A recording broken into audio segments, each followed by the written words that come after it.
ბრძანებისთვის და პირველი კითხვა მაქვს ასეთი გუშინ მონტენეგრომ გამოაცხადა, რომ ის არის პირველი ქვეყანა, რომელმაც დაამარცხა ევროპაში კორონავირუსი და მას არც ერთი დაავადებული აღარ ყავს.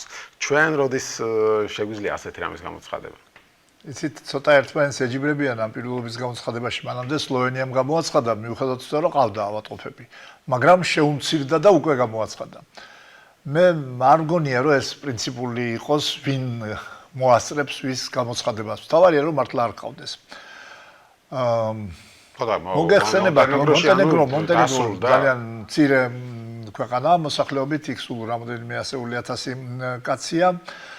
რაც შეეხება ევროპის ქვეყნების ძირითად ნაწილს, ეგრეთ წოდებულ განვითარებულ ცივილიზებულ ევროპას, იქ ჯერ მსგავსი არაფერს გამოცხადებია და ძალიან შორს არიან აქედან. ჩვენ ალბათ თუ ეს გამოცხადება ასე საჭიროა, ალბათ მალე გამოაცხადებთ. ხო, ეს რაზე არის დამოკიდებული? ანუ ზოგადად ავადმყოფების საერთოდ არ მოყოლებათ. ცოტა პირობითია, გააჩნია, ვთქვათ, ცოტა პირობითი და ცოტა პოლიტიკური ესეთი მესიჯია ეს ზოგიერთი ქვეყანა შეიძლება ეს იჩქაროს ზოგიერთმა ქვეყანამ ამის გამოცხადება და როგორც კი ტალღა შემცირდება და ერთეულ შემთხვევებზე დავა ახალი შემთხვევები მაშინ გამოცხადდება. მონტენეგრომ თქვა რომ დღეს განმავლობაში არც ერთი აღარ დაფიქსირდა. ხო, მაგრამ ეს იყო ერთი დღე. აი თუ გინდათ რომ ეს იყოს მყარ საფუძველზე დამყარებული, მაშინ 14 დღე რომ არ გეყოლება ავადმყოფი და მერე გამოაცხადებ ეს იქნება მართლა რომ დავძლიეთ და მანამდე არის რომ წარმატებით უკლავდებით. კი ბატონო, ჩვენ ვართ ახლა ამ ეტაპზე, როგორც ვთქვი, ხო, წარმატებით უკლავდებით. გუშინ იყო ერთი შემთხვევა, დღეს რამდენი დაემატა, ხომ არა გახდით? დღეს იყო ერთი, გუშინ ერთი, იმის წინ ორი, იმის წინ ხუთი, ასე რომ წარმატებით უკლავდებით. ანუ მინიმუმამდე დავედით. დიახ. შეიძლება ვთქვათ, რომ ჩვენ კრიზისი გადალახული გვაქვს უკვე, საბოლოოდ ვთქვათ ეს. საბოლოოდ ცოტა ფრთხილად ვიყოთ, ამ მომენტისთვის გადალახული გვაქვს. ვიწყოდით, საბოლოოდ გადავლახეთ თქო. ჩვენ რო ახლა ხვდებოდეთ 1-2 კვირის მერე ერთმანეთს და თუ შევხვდებით, ხო, აი მაშინ თუ შევხვდებით და რატომ? იმიტომ რომ ჩვენ მაინც ამ წარმატებას მივახციეთ შეზღუდვების პერიოდში.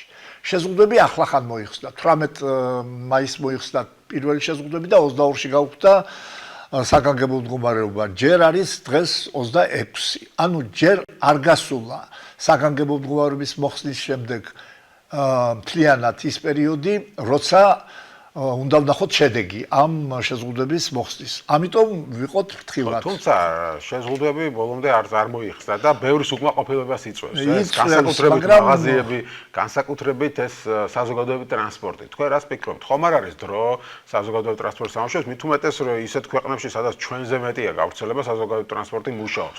ავსტრიას საერთოდ არ გაუჩერებია საზოგადოებრივი ტრანსპორტი. ხო, მაგრამ იცით მედალს ორი მხარე აქვს ყველგან.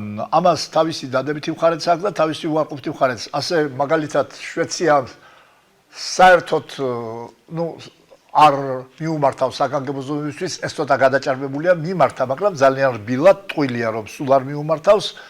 მაგრამ შედეგი რა მოიმკო, ესე იგი შედეგი მოიმკო ის რომ 34,000 ავადმყოფი ყავს და 4,000 გარდაცვალებული, მაშინ როდესაც მის მეზობელ ქვეყნებს, ნორვეგიას, დანიას, ფინეთს გაცილებით უკეთესი მდგომარეობა აქვს.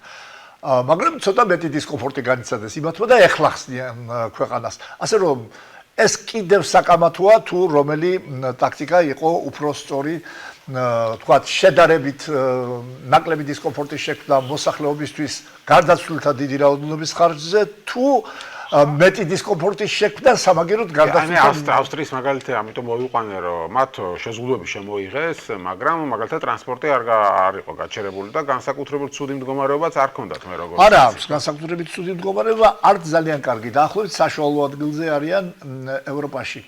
ხო, ისიც წინასწარ ვერ იტყვით ყველაფერს. მე მაინც მგონია რომ ტრანსპორტის შეზღუდვა თავის დროზე გონივრული იყო და ეხლა ეს ავსტრია ერთი მაგალითია და უმეტესობამ შეზღუდვა მაინც უმრავლესობამ ქვეყნებისა, იმიტომ რომ ტრანსპორტი ის ადგილია, სადაც მცირე სივრცეში თავს იყრის საკმაოდ დიდი რაოდენობა ადამიანების.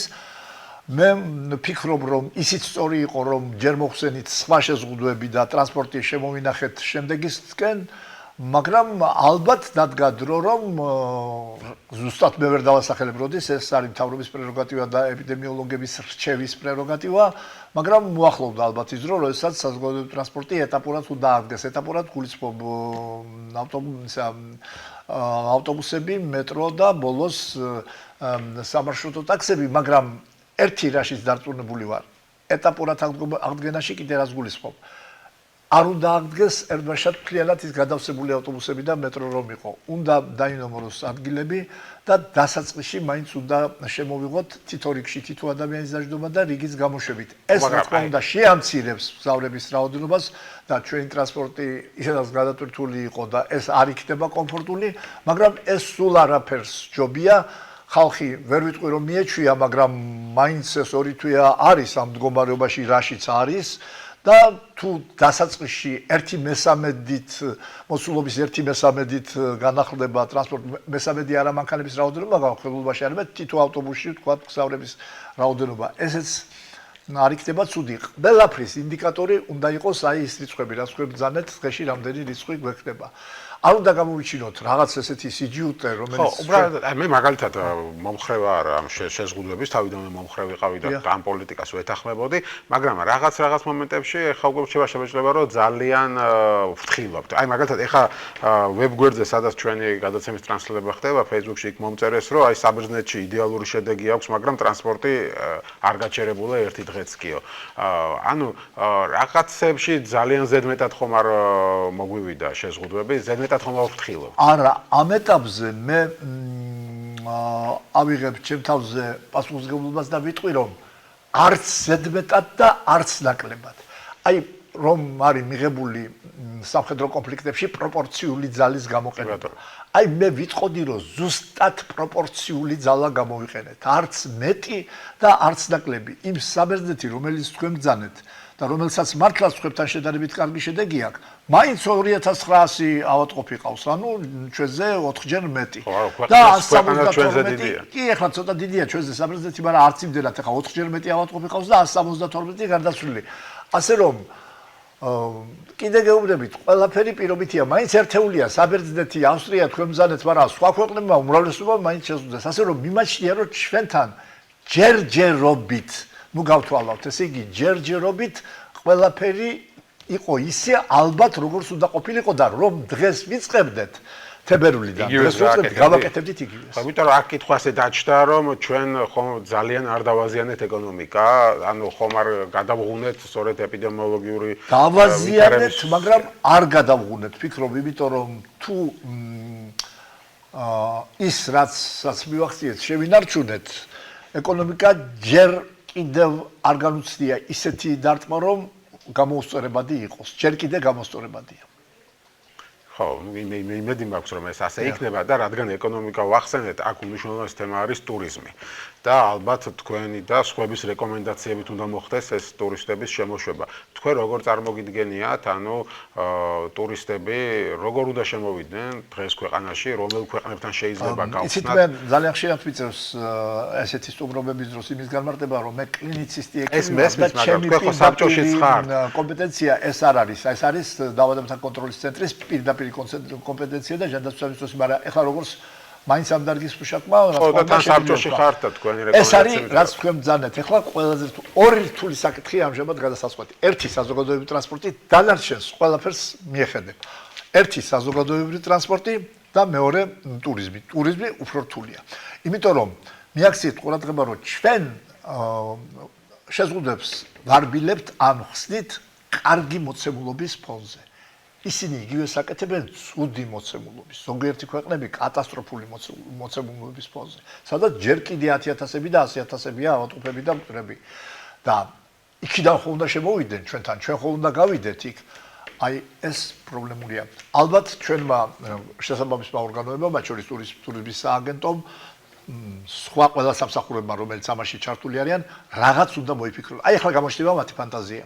რაღაც უნდა მოიფიქრონ, როგორ გააკეთონ, რომ ერთი მხრივ შემოსულ ტურისტებს არ დაუკარგონ აქ შემოსვლის ხალისი, იმდენი შეზღუდვა არ დააწესონ, რომ იფიქრონ, რომ არ ღირს აქ შემოსვლა და მეორე მხრივ არც ჩვენ ტურისტებს დაუკარგონ სხვაგან წასვლის ხარისხი, რეგულაციები არ იყოს ისეთი მკაცრი და მეორე მხრივ ეს რეგულაციები იყოს საკმარისი, რომ არ მივიღოთ რეციდივი ამ ეპიდემიას. ხო, იმიტომ რომ ჩვენთან ძირითადად ტურისტული ნაკადები იყო მეზობელი ქვეყნებიდან, რუსეთი, სომხეთი, აზერბაიჯანი და ამ მეზობელ თურქეთი და ამ სამეზობლოში სრული მდგომარეობა თითქმის ყველგან, აზერბაიჯანს ცოტათი არაუშავს. ცოტათი არაუშავს. და ამიტომ საიდან უნდა მივიღოთ ტურისტები და როგორ სომხეთია, სადაც კატასტროფული სისწრაფით იზრდება, ახლა მე აგერ რიცხვები მაქვს, ბოლო 5 დღეს 374, 359, 452, 299 და ჯამში 4 დღეში 1474. 4 დღეში ორჯერ მეტი ეს რატო დაემართათ ბოლო დროს გაექცათ უფრო მეტად შეზღუდვების მოხსნის გამო? ვერ გეტყვით. კი ბატონო, თქვენ სომხეთი ახსენეთ და ამ თემას ვერ აუგულით გვერდ სომხეთის ჯანდაცვის მინისტრის განცხადებას, იმიტომ რომ თქვენს გარდა ფაქტობრივად არავინ გამოხმაურებია ამ განცხადებას, ისე გაატარეს ჩვენმა ჩინოვნიკებმა, თქვენ გქონდათ ორი მკაცრი განცხადება და მე ვფიქრობ, რომ მართლა სჭირდებოდა ამას გამოხმაურება, იმიტომ იქ მარტო შეფასება არ იყო, რომ ჩვენ კარგი ჯანდაცვა გვაქვს და იმათ ცუდი, იქ იყო ბრალდება პირდაპირ. იქ ორი მომენტი იყო, სამი მომენტისგან შედგებოდა, ერთი მე არც ვინახავს ასეთი პირდაპირი განცხადება, რომ ჩემი ეპიცენტრში სისტემა გაცილებით ძლიერია მეზობლის. თუმცა შეფასება და კი ბატონო, ასეთი არ ნახავს. მეორე რომ ჩვენს მიერ გამოყენებული ტესტ სისტემები არ არის ხარისხიანი და საერთო ასე ვთქვათ ღირებულების არის და მესამე თლათ პირდაპირ ბრალდება, რომ ჩვენ ვატყუებთ ესე იგი მსოფლიოს და ვმალავთ ახალ შემთხვევებს. იცით, ყველაფერი შეიძლება დააბრალო ჩვენს ქვეყანას და მთავრობას გარდა ამისა, რომ ჩვენ მალავთ შეთქვა გამორიცხულია ბატონო მერა, აი ახლა მე და თქვენ ამით ავთავდება ჩვენი კონტაქტი და თვალებში ხო უნდა შეგხედოთ. ერთი შემთხვევის დამალვაც სისტემა იყო აწყობილი, ადამიანს შეუძლია დამალოს, ისეთი რომ ლაპარაკის და იქ უფრო იყო ასე საუბარი, რომ აი არ ტესტავენ შეიძლება ყველას, იმიტომ რომ რაღაც შემოსული მძღოლებიდან რამდენიმეს აღმოაჩნდა საქართველოსთან ტესტირების რაოდენობაც ჩვენთან და იქ ზუსტად ერთნაირია, PCR ტესტირება მაქვს. იქ საერთოდ ეჭვი გამოთქვეს, რომ ისინი მხოლოდ სწრაფ ტესტებს იყენებენ, რომელსაც სომხეთი არსობს, ტყუილია. მათ ავისყდებათ ერთი რამე, რომ ჩვენ გვაქვს ლუგარის სახელობის ლაბორატორია, რომელიც არის გინდა ეს აღიაროთ თუ არ გინდა რეგიონში უძლიერესი. აშკარად უძლიერესი. თავისი აღჭურვილობით, ტესტ სისტემებით, მომზადებით, შტატით და კონტროლით ამერიკის მხრიდან. იქ ერთი შეცდომაც კი გამორიცხულია. და ეს ამ ლაბორატორიამ ერთი ის მინდა გითხრათ ფაქტი, რომელიც შეიძლება ყველამ არ იცის და მათ შორის არც თქვენ. ჩვენი ქვეყანა იყო ერთ-ერთი პირველი, მეხუთე თუ მეექვსე მსოფლიოში, ვინც დაიწყო საერთოდ ეს ტესტირება, იმიტომ რომ სხვებს უბრალოდ არ ქონდა ტესტები თავიდან არ იყო და როგორც კი ტესტი შეიქმნა, ვინაიდან ჩვენ ლუგარი ქონდა, ამიტომ მოგვცეს სომხეთმა, როდის დაიწყო ღმერთმა იცის. ესე იგი, ეს ტესტირება და ეხლა რაოდენობები ერთნაირი გვაქვს, რაც შეეხება სწრაფი მარტივი ტესტების, რომელსაც გვიწუნებს სომხეთი.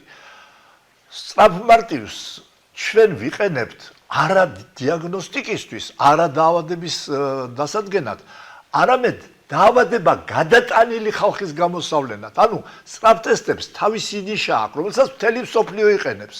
და თუ სომხები არ იყენებენ, ძალიანად ცუდი, იმიტომ რომ ისინი დაადგენენ მარტო ავადმყოფებს და ვერ დაადგენენ რამდენს გადაუტანია. და ჩვენ მთელ მსოფლიოსავით ვადგენთ ორივეს. და ეს კვლევა ჩავატარეთ, იმიტომ რომ ერთი პრეტენზია ასეთი იყო სწორედ ჩვენს მიმართ, რომ ჩვენ არ ვატარეთ ამ კვლევას, ნიუ-იორკში ჩაატარეს და აღმოჩნდა, რომ ძალიან ბევრ ადამიანს გადატანილი ქონია. ძალიან ბევრს არა, მაგრამ ასე ხონდა ჩვენ ეს კვლევა მასშტაბური არ ჩაგვიტარებია. პატარა კვლევა ჩავატარეთ ჩემმა სამსახურმა პირადად 1000 კაციანი დაახლოებით და შედეგებს ეხლა მომუშავებთ, ამიტომ არ ვიტყვი ჯერ, მაგრამ 1000 კაცით მსჯელობა ძალიან ძნელია, მაგრამ წინასწარი მონაცემები მაინც რაღაცას ნიშნავს. ბევრმა არა. ბევრი არ არის. შეიძლება იყოს დაახლოებით მე მხოლოდ მაქვს ჯამთელ მოსახლეობაში, იმ მოსახლეობაში, რომელიც გონია, რომ ისინი ავად არ ყოფილან, შეიძლება იყოს 6-დან 10%-მდე. ეს ბევრი არ არის. ნიუ-იორკში უფრო მეტი იყო.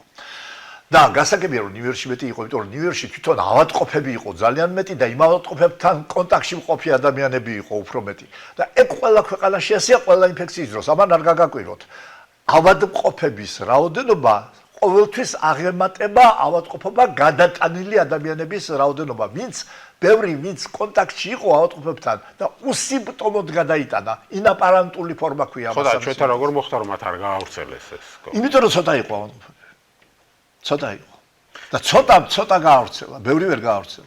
გასაგებია, რამდენიმე კითხვა კიდევ რომელიც ინტერნეტ მომხმარებლები და სხვათა შორის ერთი რამე დავამთავროთ სომხეთის მხარე დღეს Facebook-ში კმაყოფილებით შევხვდი იმ ცნობას, რომ არა აპარატმა და ვიღაცა პირადად სომხეთის მინისტრმა მოიხადა ბუდეში.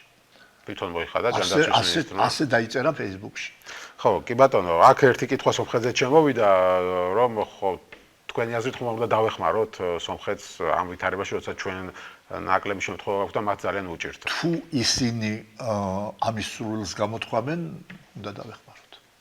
თუ სურვილს გამოთქვამენ, ну რამდენადაც კი უნდა შევთავაზოთ რა, ხლა რამდენადაც სომხეთი უფრო ესეთ გარკვეული მეტი კონტაქტები აქვს რუსეთთან, არ არის გამორიცხული, რომ მათ თქვათ ის გზა აირჩიონ დახმარების. რუსეთის მხრიდან, რუსეთის უნდა დაეხმაროს თავისი გაჭირვება. თავის გაჭირება კი აქვს, მაგრამ მაინც სხვა შორის ცოტა ღიმილის მომგვრელი ფაქტი იყო, რომ რუსეთმა ამერიკას გაუგზავნა სასუქი აპარატები. ხო, და აი ეს ვამბობ, ამ ხრივ შეგვიძლია დახმარება. ან სასუქი აპარატები გაუგზავნა ამერიკას, რომელიც აღმოჩნდა დეფექტური და აწყვია საწყობში ამერიკაში. და ახლა ამერიკამ გამოუგზავნა რუსეთს სასუქის აპარატები. ყველაფერი ეს ცოტა პოლიტიკური თამაშია ახლა. ან რუსეთის მხრიდან რა იყო ამერიკისთვის სასუქის აპარატების გაგზავნა, ან იმეთი პასუხი.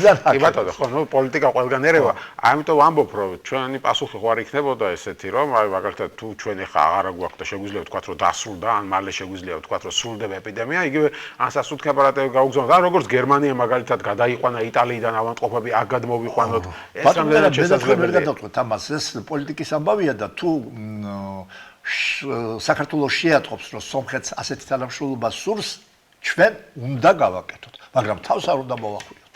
ხო, ეს მესმის, well, ჩვენ რამდენად შეგვიძლია გვაქვს ამის. რაღაცა დონეზე შეგვიძლია. ყოველ შემთხვევაში შეგვიძლია კი. კი ბატონო, კიდევ ერთი კითხვა, რომელსაც აქ ჩვენი მაყურებლები გწერენ კორონას სეზონურობაზე. ანუ რადგან ეხლა ზაფხულია, ამის გამო დაიკლო კორონა, მოგვეკითხებიან და ანუ სეზონური გრიპივით აღმოჩნდა ეს არის კითხვა. თვაც სეზონური გრიპივით რო არ არის, ამაში ორი აზრი არის. სეზონური გრიპის დროს გრიპი ხრება ამ სიტყვის პირდაპირ მნიშვნელობით. თქვენ რომ ეხლა გრიპი, ну ეხლა ჯერ კიდე არა და ერთი თვის მერე ვთქვათ, გრიპი ეძებოთ და სტუდენტისთვის გინდოდეთ საჩვენებლად ვერ იპოვით ესე. კორონა ასე არ არის. კორონამ შესაძლოა დაიკლო, მაგრამ არა იმდენად რომ გაქრეს. და დაიკლო თუ არა კიდე საკითხია, იმიტომ რომ 4 დღის წინ გამოქვეყნდა ოფიციალურ მე დღევანდელი არ მინახავს. მონაცემი რომ 4 დღის წინ სოფლიოში დაფიქსირდა 106,000 ახალი შემთხვევა, რაც იყო რეკორდი ეპიდემიის დაწყებიდან. ასე რომ ძნელისად როგორ უნდა თქვა დაიკლო, როცა 106,000 ახალი შემთხვევა იყო სოფლიოში. ეს ჩვენთან დაიკლო შეიძლება და ღმერთმა ქნას რომ ასე იყოს. დაიკლო თუ ამ ჩვენმა თქვა სწორმა პოლიტიკა მოიტანა, შედეგი ჯერ უცნობია. ასე რომ სეზონურობაზე მოდით ჯერ ნუვილაპარაკებთ. ანუ ჯერ არ შეგვიძლია. ჯერ არ შეგვიძლია. კი ბატონო, ერთ კითხვა როცა თქვენ სწორი პოლიტიკა ახსენეთ, ოპონენტები, განსაკუთრებით ოპოზიციის წარმომადგენლები სვამენ არის ის, რომ აი მაგალითად მარნეულში გამოვიდა ხალხი, სადაც გავრცელება იყო თავიდან დიდი და ჩაკეტილი იყო მარნეული, გამოვიდა ხალხი, იქ მიტინგი ჩაატარეს, რაღაც კიტრები და იქაც არ გქონდა დიდი გავრცელება. ესე გამოდის, რომ ჩაკეტვის დამსახურება კი არ არის, უბრალოდ რაღაცობღაც საქართველოში არ გავრცელდა, არავინ არ იცის. არა, აი ამ შემთხვევაში ყველაფერში გეთახმებოდით შინაგან განათაც და სიტუერათაც. აი ამ შემთხვევაში თქვენ არ გაქვთ სწორი ინფორმაცია. 180 ადამიანამდე არის იმ კლასტერიდან. მარნეული ბოლნისის. ბოლნისზე არა, მარნეულზე კითხულობენ. აი ჩემი გადაცემაში ყავდა ერთ-ერთი წარმომადგენელი და ანუ თითქმის მეოთხედი მოდის აქედან. ამ პატარა რეგიონიდან მოდის თითქმის მეოთხედი, ასე რომ ნუ გექნება ის ილუზია. ბოლნისი გასაგებია, რომ მარნეულზე იყო კითხვა, რომ აი რატო მე ოპონირებას უწევდი ერთ-ერთ აქ ჩემს რესპონდენტს ოპოზიციის წარმომადგენელს და მისი თავარი კითხვა იყო, აი მარნეულში რატო არ გავრცელდა. 33 ავადმყოფი დარჩა 33 ავადმყოფი და მათგან 9 მარნეულიდან არის. ასე რომ შეიძლება მერთმა დაგვიფარა და ის შედეგი არ გამოიღო, რომელიც შეიძლება გამოიღო, მაგრამ მაინც გამოიღო. ხო, ანუ თავისი ვაკუთ შედეგი მაინც გამოიღო. საიდან მიდის ეს, საითკენ მიდის მათი ამ შემთხვევაში ეს ლოგიკა, რომ საქართველოში ეს შეზღუდვების დამსახურება კი არა, რაღაც სხვა ფაქტორებით არის შეიძლება გამოწვეული, როცა კარგი შედეგი. ასეთი ლოგიკა იცით ეს თქვენ გამოსტილი ბზანდებით როგორც ჟურნალისტიკაში, ისე პოლიტიკაში და შესანიშნავად გესმით, რომ არის კატეგორია ხალხის, რომელმაც ასე უნდა თქვას. სხვანაირად რომ თქვას, ეს არ იქნება მისთვის მომგებიანი. ეს ნათქვამი, რომ საქართველოს გაუმართლა, რომ ვიღაცას გაუმართლა, ესე იგი, ეს ხომ სერიოზულად არ შეიძლება აღიქვას. უმართლებს იმას, ვინც ძლიერია სპორტში და უმართლებს იმას მედიცინაში და საქმეში, ვინც იმუშავებს კარგად. ხო და აი აქ კითხვა, რომელსაც ასევე სვამენ ისინი არის ის, რომ როგორ დავიჯეროთ, რომ ხა ჩვენი ეპიდემიოლოგიური სამსახური ან ჩვენი ჯანდაცვის სისტემა აღმოჩნდა უფრო მაგარი ვიდრე საფრანგეთის, ვიდრე გერმანიის, ვიდრე ესპანეთის, იტალიის და ყირგიზეთში არისო კიდევ კარგი მდგომარეობა და ყირგიზეთმა და საქართველოს როგორ ვაჯობეთ ამ ხალხს. არა, მე ერთ რამეს გეტყვით, აქაც ორივე კითხვაზე მინდა პასუხი გაგცეთ. ამას ყველა სერიოზული ექსპერტი ამბობს, რომ ევროპა შევადაროთ ევროპას. რა ხდება ეკვატორის ქვევით ან ყირგიზეთის მხარეს, ეს არანაირ მაგალითად არ უნდა ავიღოთ, იმიტომ რომ ჯერ ერთი იქ თვითონ ამ დაავადების განვითარების სხვა კანონზომიერები და მეორე აი საიდან არავინ არ იცის მართლა რამდენი შემთხვევაა და მართლა რამდენს ახსენებენ და რამდენი დიაგნოსტირდა და რამდენი მოკვდა. ჩვენ ავიღოთ ცივილიზებული ნაწილი მსოფლიოსი, რომელსაც ჯანმო აღიარებს და რომლის ყველა მაჩვენებლები ქვეყნდება ავტორიტეტულ გამოცემებში და რაც აღიარებულია. ხო, კი ბატონო. აი ამას თუ აღიარებთ, მაშინ საქართველოს აქვს ერთ-ერთი ყველაზე საუკეთესო რანაირად აღმოჩნდა. არის თუ არა სხვაზე მე გეტყვით ახლა. რა თქმა უნდა, საქართველოს ეკონომიკურად შეუდარებლად სუსტია ვიდრე ევროპის არა, ჯანდაცვაზე. ჯანდაცვის სისტემაც შეუდარებლად უფრო ძლიერია, ვთქვათ, იგივე გერმანიაში, საფრანგეთში, ესპანეთში, ამერიკაში ყველგან ვიდრე საქართველოში. მაგრამ მე გეტყვით ერთ რამეს, რაც ნამდვილად ასე ეკითხვა მეც დაუსვით ჩემ თავს და ჩვენ უსვამდით ერთ თავს და ვინაიდან მე უშუალოდ ყოველდღიურად ეპიცენტრში ვარ ამ საქმიანობის, ვიცი ამაზე პასუხი და მინდა გითხრათ თქვენს სხვა საქმეა, ვინ დაიჯერებს ამას და ვინ არა. ზოგადად ჯანდაცვის სისტემა იქ გაცილებით ძლიერია, ჩვენ გაცილებით სუსტი გვაქვს, სწორედ ამიტომ არის დიდი განსხვავება მთელ რიგ დარგებში და სწორედ ამიტომ გაედინებიან ავადმყოფები საქართველოსთან უცხოეთში. მაგრამ ეს არ გამორიცხავს, თურმე არ გამორიცხავს, რომ რაღაც ლოკალურ სეგმენტში და კონკრეტულ დარგში იქ სადაც ყველა რიგითი ექიმიდან დაწყებული, მთავრობით დამთავრებული დროზე და სწორად იმუშავებს, საქართველოს აქვს რესურსი, რომ იმ დარგში დადოს უკეთესი შედეგი, ვიდრე იგივე ევროპაში ყველაზე უკეთესმა გერმანიამ. და ამას უჩვენებს ჩვენი გარდაცვლილების და ავადმყოფების რიცხვი. და რომ ეს ასეა, ამას ადასტურებს კიდევ ერთი მაგალითი, რომელსაც განსხვავებით კოვიდისგან უკვე ვერავინ ვერ უარყოფს. C ჰეპატიტის ელიმინაცია. C ჰეპატიტის მსოფლიო პრობლემაა, როგორც კოვიდი.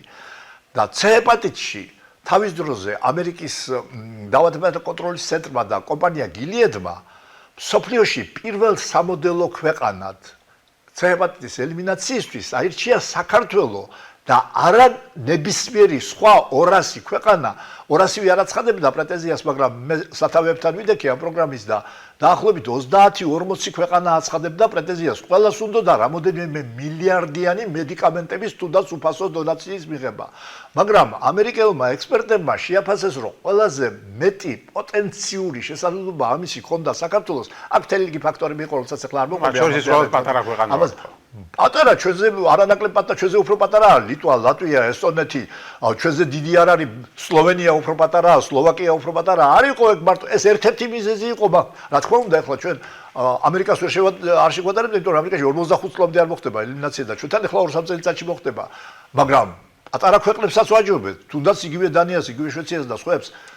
რატომ? იმიტომ რომ ამ კონკრეტულ სეგმენტში მათ ჩვენში დაინახეს მეტი პოტენციალი და დღეს და პირველ სამოდელო ქვეყანა დაირჩიეს საქართველოს და დღეს რომ საქართველოს C ჰეპატიტის ელიმინაციის დარგში ლიდერია, ისევ 1-2 აქაური სკეპტიკოსის გარდა, რომელსაც თავის ნათქვამის თვითონ არ ჯერა, იმის გარდა მთელი მსოფლიო აღიარებს. ახლა მე მოგზაურობ ბევრს და ვახსენებ პირადად შედეგებს ჩვენი.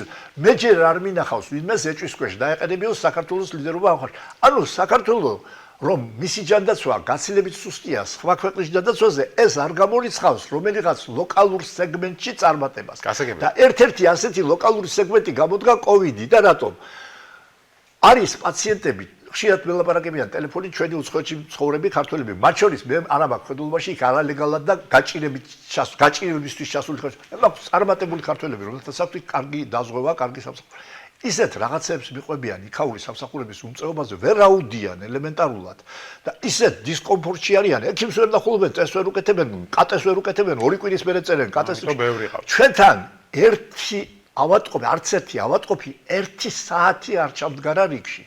და თქვენ რომ ბრძანდებოდეთ, რომ ახლოს იცნობდეთ, აი ერთხელ რომ ჩვენი სისტემა დაათვალიეროთ, არც ერთ ევროპის ქვეყანაში, აი სრული პასუხისმგებლობით შეიძლება შემდგარ ცოტა ზედმეტია, მაგრამ ვაცხადებ.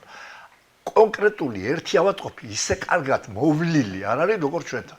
იმიტომ რომ ჩვენ ცოტა გვყავს ავატყოფები და იმ ავატყოფებს თავს ევლებია. სხვათაშორის ამ ლეტალობის შედაგზეც მომისმენია პრეტენზიები, რომ იგივე სომხეთს კი ყავს ბევრი, მაგრამ თუ შევადარებთ გავრცელების რაოდენობას, დაინფიცირების რაოდენობას და გარდაცვლილებს, მათი კოეფიციენტი უფრო ნაკლებია ვიდრე ჩვენი. ანუ ჩვენთან გამოდის, რომ ლეტალობის კოეფიციენტი უფრო მაღალია აზერბაიჯანთან თუ სომხეთთან შედარებით. ერთი შეხედვით ასე, მაგრამ ჩვეულებრივ ითვლება უფრო ზუსტი მაჩვენებელი, უფრო ზუსტი. ეგეც არის ერთ-ერთი მაჩვენებელი, კი.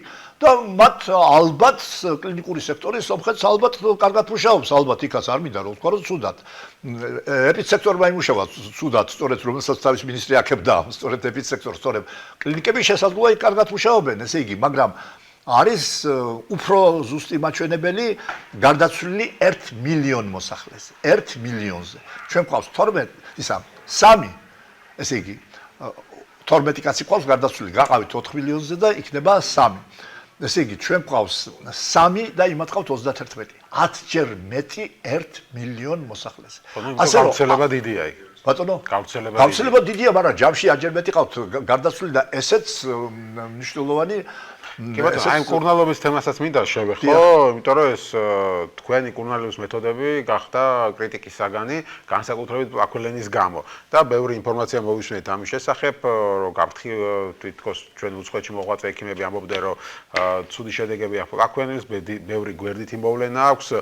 მერე მოვისმინეთ ტრამპის გაცხადება საერთოდ რომ პროფილაქტიკის მიზნითაც კი ვსვამ პლაკველენსო და აი ახლა დღეს მოვისმინეთ ჯანმოს განცხადება, რომ კვლევებიდანაც კი ამოიღო, რადგან ლანცეტში დაიბეჭდა კვლევა, სადაც წერია, რომ გულზე იწვევს ცუდ შედეგებს. ჯერ ერთი ბატონო მე მინდა გითხრათ, რომ ის ვინც ჩვენს კურნალობის მეთოდებს აკრიტიკებდა, კიდე გეუბნებით, მათ თვითონ არ ჯერავთ ამითი ერთი და მეორე უბრალოდ ვალდებული არიან, ასე თქვან და ერთ კრიტიკოსზე მოდის 20 მაქებარი, ასე ვთქვათ, და შედეგები უჩვენებს ყველაფერს. კიდე გეუბნებით, საქართველოს ყავს 18 გარდაცვლილი.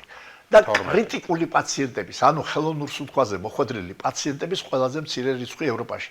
აბა თუ კურნალობის მეთოდები ცუდი იყო, მართლა ის ვიღაც მაგიური ხელი ხო არ გვფარავდა რომ ეს ასე იყო. ესე იგი არ იყო.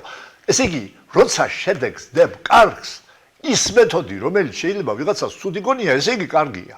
არ არის ცუდი. ესე თუმცა ეხა რატო დაიბეჭდა რომ პლაკველენი პლაკველინზე უყურებთ ჯერ ერთი ჩვენ პლაკველინს ერთადერთი საშუალება კი არ იყო. ეს იყო ერთ-ერთი საშუალება, თორე ჩვენ უამრავი სხვა საშუალება, მათ შორის ინოვაციური მიდგომები ქონდა, ხსენებენ აი თქვენს ინტერვიუს ერთ-ერთ ტელევიზიასთან, ფორმულასთან, თორე სადაც თქვით, რომ აი თითქმის ყველა პაციენტთან კი, გამოიყენეთ. ესე ყველა ჩვენ ესეთი ჰქონდა, ყველა საშუალო სიმძიმის ამ მძიმე პაციენტთან, ეს იგულისხმობ, თორე სიმპტომებს და მცირე სიმპტომებს არ ვამბობთ. ვაძლევდით, მე რა გააკეთა ცუდი, როგორც ჩანს ძალიან კარგად იმუშავა.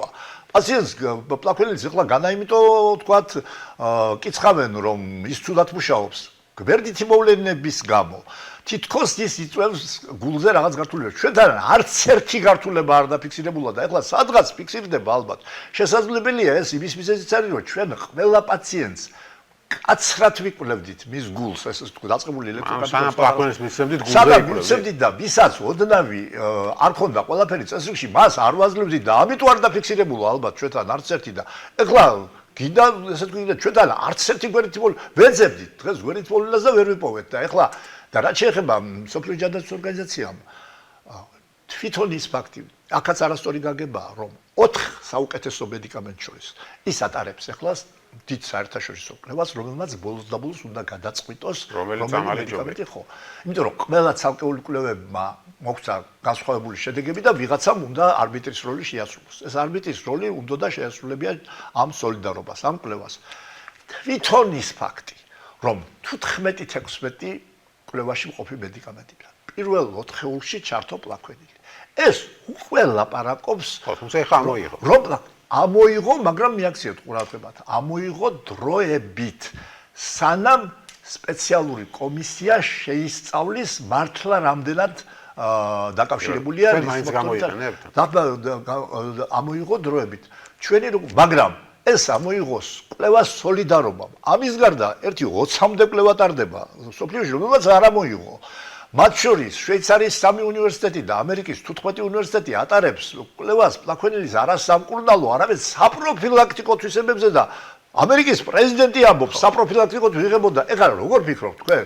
ამერიკის პრეზიდენტს თავისთავად რაც მას მერე რაც თქვა რომ სადეზინფექციო საშუალებები დავლიოთო ეხლა დასაცინი გახდა ის მან ისე თქვა არასერიოზულად მაგრამ პლაქვენის თვითონ იღებს და ეხლა როგორ ფიქრობს მას თავისთავი ნაკლებად უყვარს ვიდრე სხვებს ან მრჩევლები აკლია ან ვინმე აკლია ესე იგი ან რაღაცა არა რა თქმა უნდა და უნივერსიტეტი ამერიკის უნივერსიტეტების დიდ უმრავლესობას არ ამოუღია თქვენთან ერთ-ერთი პრეტენზია რაც იყო ის იყო რომ იგივე ამერიკის თქვა ჯანდაცვის ორგანიზაცია პლაქვენის რეკომენდაციას უწევდა როგორც კვლევის ფარგლებში გამოდა თქვენ მაშინ კვლევას არ ატარებდით და ისი აძლევდით ავადმყოფს ანუ ეთიკურ თემაზე იყო აქ საუბარი ესე იგი კიდე გეუბნებით რაღაც ხომ უნდა თქვან რა თქვა აბარო ჩვენ როგორ გითხრათ ასეთი მიღწევები გქონდა და ასეთი მიგდებები და ასეთი ინოვაციები ეს უბრალოდ არ უნდათ ეს თქვა და რა ვქნათ ეხლა რასიზმ ახლა ასეთ ადამიანებს ძალით ვერ ათქვევიებ ჩვენ ამას ჩვენ კვლევა არ ერქვა ამას საერთაშორისო კვლევა არ ერქვა თორემ თვითონ ფორმატი ჩვენთან პლაქვენილის გამოყენების იყო კვლევის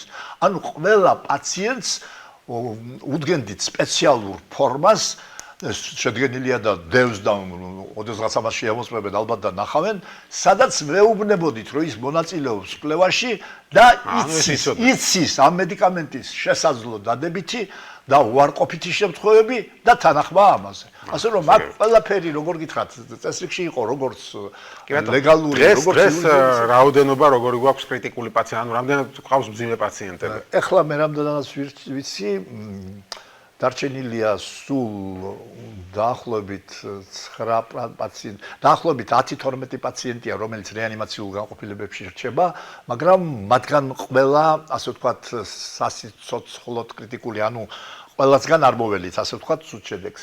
იქ სადაც ვერ გამოვრიცხავთ ცუდ შედეგს, ვერ გამოვრიცხავთ, თუმცა ეს არ ნიშნავს, რომ ის აუცილებლად მოხდება.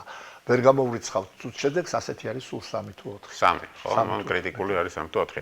აი, სეზონურობაზე კითხეთ და ახაც მაინტერესებს თქვენი აზრი. თუ მოხდა ისე, რომ კვლავ დაბრუნდა ჩვენთან ეპიდემიის რანგში კორონა, თქვენ როგორ ფიქრობთ? კვლავ ისეთი შეზღუდვები უნდა დავაწესოთ შემოდგომაზე, როგორც აქ გქონდა. ანუ მეორეჯერ ხოლმე აღარ გავაჩერებთ ქვეყანას. გააჩნია რა მასშტაბით დაბრუნდება. ანუ იმ მასშტაბით, რაც როცა ჩვენ საგანგებო მდგომარეობა შემოვიღეთ. ვერ გეტყვით ამაზე ყველაფერი გადაწყდება მაინც კონკრეტულ სიტუაციაში კონკრეტულ დღეს თუ ჩვენი კლინიკური სექტორი რომელმაც გარკვეული ტრეინინგი გაიარა გარკვეული გამოცდა გაიარა გარკვეული ეს წინასწარი მომზადებები და ის რჩევადარიგებები და ტრეინინგები და რაღაცები ყველაფერი არაფერია მაინც რაც არ უნდა ჯარი ამზადო მშვიდობიან სიტუაციაში ერთი საბრძოლო მოქმედება უკეთესი მომზადება ვიდრე თქვა მთელი მშვიდობიანი პერიოდის მომზადება ჩვენ ეს საბრძოლო წრთობა გავიარეთ და ჩვენი კლინიკური სექტორი საკმაოდ ძლიერია და გამოცდილია უკვე ექიმების უკვე არა თეორიულად ტრენირებული ყავს არამედ პრაქტიკულად ტრენირებული და ყველაფერი ვიცით იცით ყველაფერი ვიცით და იმედი მაქვს რომ ისეთი დონის მდგომარეობას რაც იყო როცა საზოგადო შემოვიღეთ საგანგებო მდგომარეობა ეხლა არ დაგჭირდება იმ მდგომარეობის შემოღება კლინიკური სექტორი უფრო ისე შეუჩნევლად გაატარებს ამ პაციენტებს რომ ამან არ შეცვალოს ანუ აღმოჩნდება ჩვენი კლინიკური სექტორი ამისთვის აღმოჩნდება ის რესურსი ეხლა არ აღმოჩნდება რაღაც 50-ჯერ მეტი თუ იქ და პაციენტი მაგრამ თქვენი კითხეთ რომ დაგვიბრუნდეს იგივე მდგომარეობა თავისუფლად 2-ჯერ მეტ 3-ჯერ მეტ პასუხისმგებლობით ვამბობ თავისუფლად. ეხლა თუ ეს იქნება 20-ჯერ მეტი, ანუ გაჩერება ქვეყნის აღარ მოგვიწევს. მაშინ ისე გაგვიჭირდება, როგორც ალბათ სხვა ქვეყნებს გაუჭირდება, როცა ელემენტარულად არ ყოფილიყო ექიმები და არც აპარატები და სასტიკი აპარატები არ ყოფილიყო და არაფერი არ ყოფილიყო, მაგრამ რაც იყო იმაზე მე არ მინდა ეხლა დავითვალო ესე მიჭირს, მაგრამ 5-ჯერ მეტს თავისუფლად გაუძლებ და რაც თავარია აი ამ უკვე რეალურ ბრძოლაში გამოწრთობილი კოლექტივი ძალიან კიდე რას აქვს საყურადღებო ბატონო გუშინ ერთმა ისევ გერმანიაში ცხოვრება ექიმებმა მოკლედ ცოტა უხერხულია მაგრამ ის რომ უცხოეთში სამუშაოდ წახვალ მით უმეტეს ევროპაში, რაც ყველას იღებენ ექიმად თუ ენა იცი. ამერიკაში სხვა არის, უფრო დიდი მძიმე კრიტერიუმებია. სულ არ იძლევა იმის გარანტიას, რომ შენ სხვაზე უკეთესი ექიმი ხარ. ნებისმიერ საშუალო ექიმს იღებენ იქ თუ ენა იცი. და ყველა თავს ვალდებულად თulis რაღაცა დაგიწუნოს და რაღაცა გასწავლოს. გუშინ ერთ-ერთმა ექიმმა გერმანიაში ცხოვრება და ვაპირებო, პასუხო დაწერა რომ 90 ექიმი რომ არის საქართველოში ინფიცირებული. ეს ხომ ძალიან დიდი რიცხვია და ამაზე რას გვიპასუხებთ, რატომ არის ეს ხომ არასათანადო მოუმზადებლობის შედეგია? სპეციალურად დავითვალე, მე ვიცოდი რამდენი იყო იტალიაში, რამდენი და გერმანიაში ყავთ 10,000-ზე მეტი ინფიცირებული ექიმი, მათგან 16 მოკვდა. ჩვენთან არის სულ 90 და არც ერთი არ მომკვდარა. აღმოჩნდა რომ გერმანიაში ბევრად მეტი ინფიცირებული სამედიცინო პერსონალი ყავთ, ვიდრე ჩვენთან, მიუხედავად იმისა, რომ როგორც თქვენ მზადეთ, ჩვენზე გაცილებით უფრო ძლიერი, როგორც მატერიალურად, აღჭურვილობით, ყველანაირად ციტება. ბიჭო, პროცენტული მაჩვენებელი რამდენია? ჩვენ გვქონდა 12%. პროცენტული მაჩვენებელი რამდენია? არ დავიქნება რა, ეხლა წარმოგიდგენთ 10,000-ზე მეტი ყავთ გერმანია, ჩვენზე არის 20 ჯერ დიდი. ჩვენ ყავს 90 ექიმი, მეტი არა.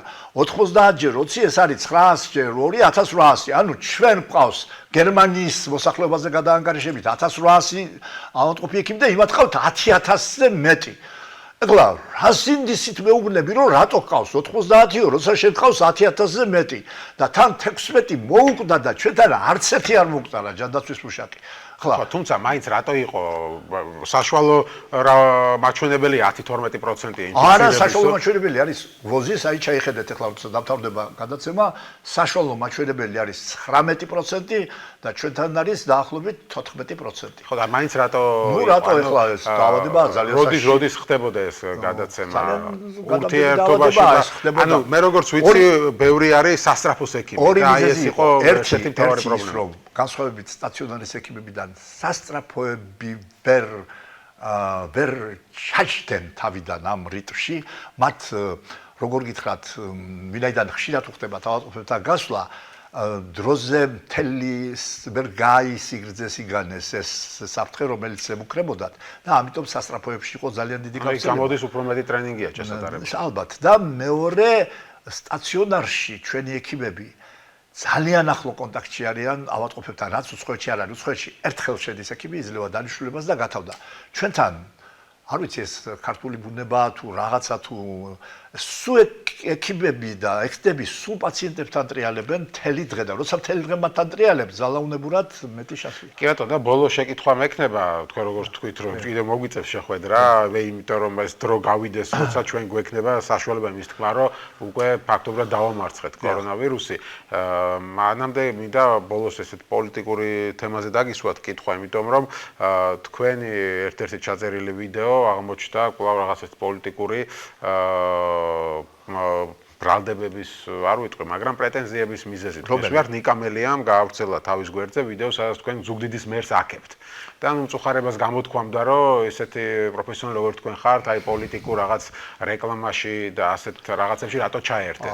სწორედ მე არ მინახავს ეს ვიდეო, ნახავ. თქვენი ვიდეო არის მაყურებლებს, ვეთქვი ახლა არ გავუშვებ, სადაც თქვენ ამბობთ, რომ ზუგდიდის მერი კარგად მუშაობს. მოდი ამას კი არ ვამბობ, მე ვამბობ, რომ მე სკოლა დავამთავრე ზუგდიდში, ის იყო პირველი საშუალო სკოლა, რომელიც მაშინ იყო ქვეყანაში ყველაზე ცნობილი, ყავდა ყველაზე კოლორიტული დირექტორი, ამდენ რამეს ვამბობ და ბოლოს ვამბობ, რომ ეხლაც გაკეთდა ბოტანიკური ბაღის რეაბილიტაცია, დადიანის სასახლის და ყავს ახალგაზრდა მერი, რომელიც კიდევ ბევრ რამეს გეგმავს. ნუ ასე თუ ისე მერის ქება გამოგივიდა. გამომივიდა, ესეა, ადამიანები ვართ და ეხლა ასეთ ზომიერად, მოდი ესე ვთქვათ, არ ყოფილა აქ არავით არის ვთქვათ, რაიმე წრეგადასული ან რატო გადაწყვეტეს გთხოვეს? იმიტომ რომ ჩემი მშობლიური რაიონია და უბრალოდ ვთქვათ, ჩემ რაიონს რევერანსი გაუკეთე, რა მოხდა ესე იგი ვთქვათ. ანუ გთხოვეს თუ ეს თქვენი ინიციატივა? არა, ეს იყო ხო, თხოვეს როგორც არაოფიციოზმა ჩემმა მეგობრებმა, რომ ახლა ისა დამოუკიდებლობის დღე მიმელოცა ჩემი რაიონისთვის. გასაგებია, დიდი მადლობა. გისურვებთ წარმატებებს კიდევ ერთხელ ამ ბრძოლაში. თენგის ცერცვაძე იყო ჩვენი სტუმარი. დაგვალოდოთ რეკლამის შემდეგ ჩვენი დამოუკიდებლობის შესახებ ვისაუბრებთ 26 მაისზე 9 აპრილზე და შევეცდებით კიდევ ერთხელ დავსვათ შეკითხვა, როდის უნდა აღინიშნებოდეს დამოუკიდებლობის დღე.